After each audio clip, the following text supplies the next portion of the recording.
Histoire raconte. Histoire raconte. Il était une fois, dans un village lointain du continent africain, vivait une femme. Une femme qui était tombée enceinte. Un jour, la femme enceinte décida d'aller ramasser les bois morts dans la forêt. Arrivée dans la forêt, elle se mit à la tâche.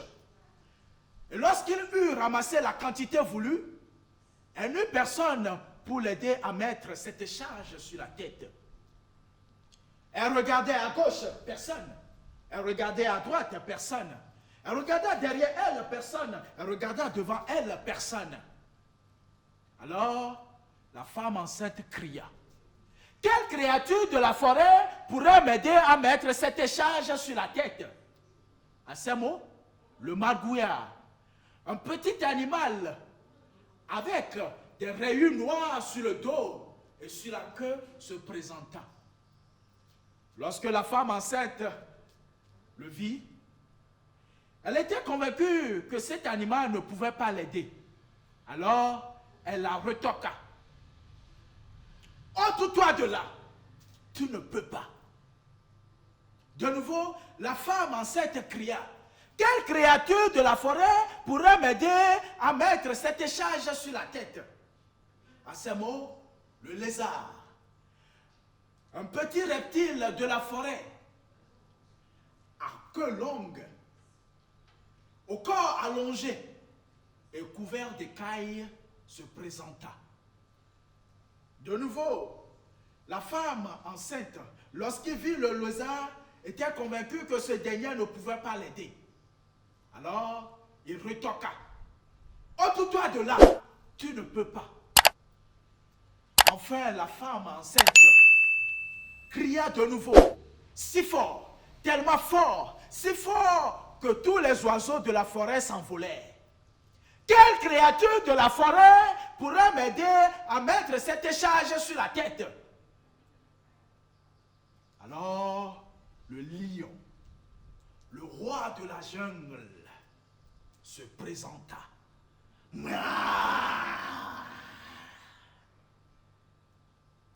Oui, toi tu en es capable, disait la femme.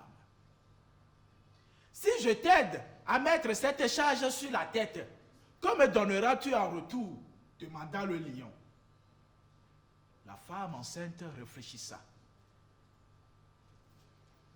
Elle réfléchissa encore et encore. Et soudain, elle eut une idée. Ce que je porte dans mon ventre. Le lion, goy tout joyeux, aida la femme à porter cette charge sur la tête. La femme enceinte s'en retourna au village. Et des jours après, elle accoucha d'un beau garçon du nom de Samba. Le lion attendit avec impatience quelques années. Et un beau jour, il se dirigea vers le village. Arrivé au village, il demanda d'après Samba. Peut-on le manger maintenant ou faut-il encore attendre? Demanda le lion. La mère répliqua. Attends encore, ce n'est pas encore le moment. Le lion s'en retourna dans la forêt et revint un autre jour. Peut-on le manger maintenant ou faut-il encore attendre? La mère disait, Ngol le lion, attends encore un an. Le lion s'en retourna encore dans la forêt. Lorsque Samba devint grand, costaud, robuste et fort, il décida d'aller paître des troupeaux. Mais aujourd'hui, c'est moi qui vais paître le troupeau. Ok, mon fils. Bon travail. À son absence, le lion vint au village. Et il demanda d'après Samba. Peut-on le manger maintenant ou faut-il encore attendre? Alors la mère disait, le voilà, il vient de partir pour aller paître les troupeaux. Attends encore. Alors, Ngor le lion attendit. Et lorsqu'il fut fatigué, il alla lui-même à la rencontre de Samba à l'enclos. Est-ce bien toi, Samba? Oui, c'est moi. Peut-on te manger maintenant ou faut-il encore attendre? Samba regarda le lion et lui dit, oui, tu peux me manger maintenant, lion. Enfin, cria le lion. À ces mots, ils se ruaient l'un sur l'autre et se mirent à se battre jusqu'à ce que Samba tua le lion et lui coupa une griffe et s'en retourna au village. À son arrivée au village, la mère était étonnée de voir son fils et lui servir à souper. Samba mangea un peu de couscous et enfouit la griffe dans le reste du couscous et appela sa mère. Mère, vous pouvez venir prendre le reste. Ce que la mère fit. La mère prit le pain. La mère prit le plat et commença par manger. À peine avait-elle avalé une bouchée que la griffe resta dans sa gorge. Elle était étouffée et s'évanouit. Lorsque les gens s'affairèrent sur sa mère, Samba ne disait mot. Alors qu'il constata que sa mère était près de la mort, il s'approcha, la releva et la donna une grande tape dans le dos.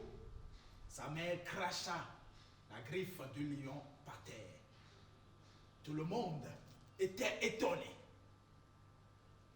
Alors, Samba disait à sa mère, « Mère, voici le lion à qui tu m'avais donné en gage. » La mère par terre, devant tout le monde, fut couverte de honte.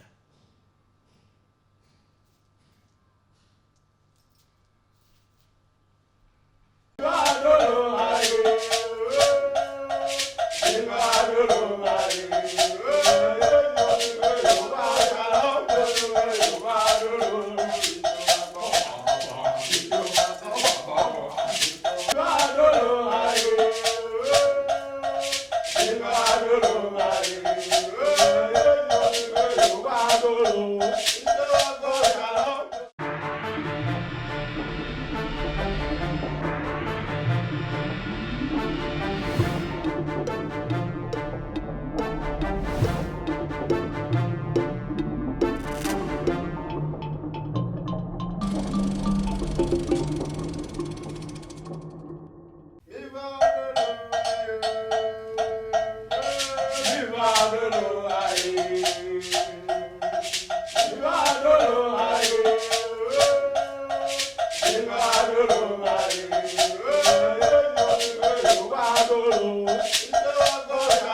Fitina. Mr. Drulo. Edruneva. Mr. Drulo. Edruneva. Edrumigbo, Sagbo, Tikbo, Rbo. Yabeje. Shalom Vioji. Ejeji. Honton mayan lenu honton chediye, tango menwenu we honton noyon. Honton mayan lenu honton chediye, tango menwenu we honton noyon. Histoire, histoire, histoire, la chèvre et le mouton. Autrefois, la chèvre et le mouton étaient de bons amis. Ils mangeaient et jouaient ensemble. Et ils vivaient l'un aux côtés de l'autre. Bref, ils se contentaient de tout faire ensemble. Un jour, il décida de faire un voyage qui doit les amener dans un village lointain. Les deux amis partaient à la gare routière pour prendre un taxi. Arrivés là-bas, ils trouvèrent le chauffeur et ils montaient à bord du véhicule. Lorsqu'ils montaient, la chèvre dit au chauffeur, « Chauffeur, celle-ci est ma sœur. Nous faisons tout ensemble. Si je n'ai pas, je lui emprunte.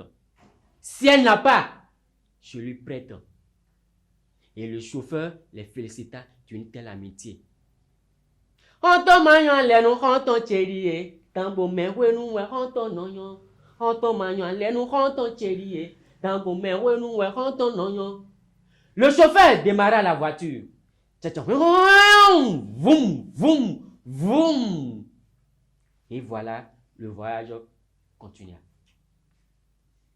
Sur le coup de chemin, il chantait dans la voiture et murmurait la tête.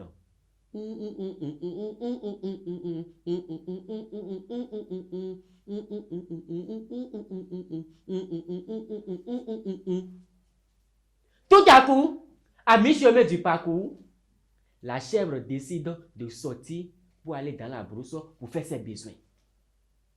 Le chauffeur s'arrêta et la chèvre entra dans la brousse et ne revint plus. Le chauffeur, fatigué d'attendre, attrapa le cou du mouton et lui prend l'argent de transport des deux voyageurs. Le mouton fait tout pour calmer le chauffeur, mais le chauffeur ne veut pas se calmer. Il prend tout l'argent. Malheureusement, le mouton n'a plus d'argent sur lui et rentra chez lui à pied. Honton mayan lenu honton chediye, tango menwenu we honton noyon.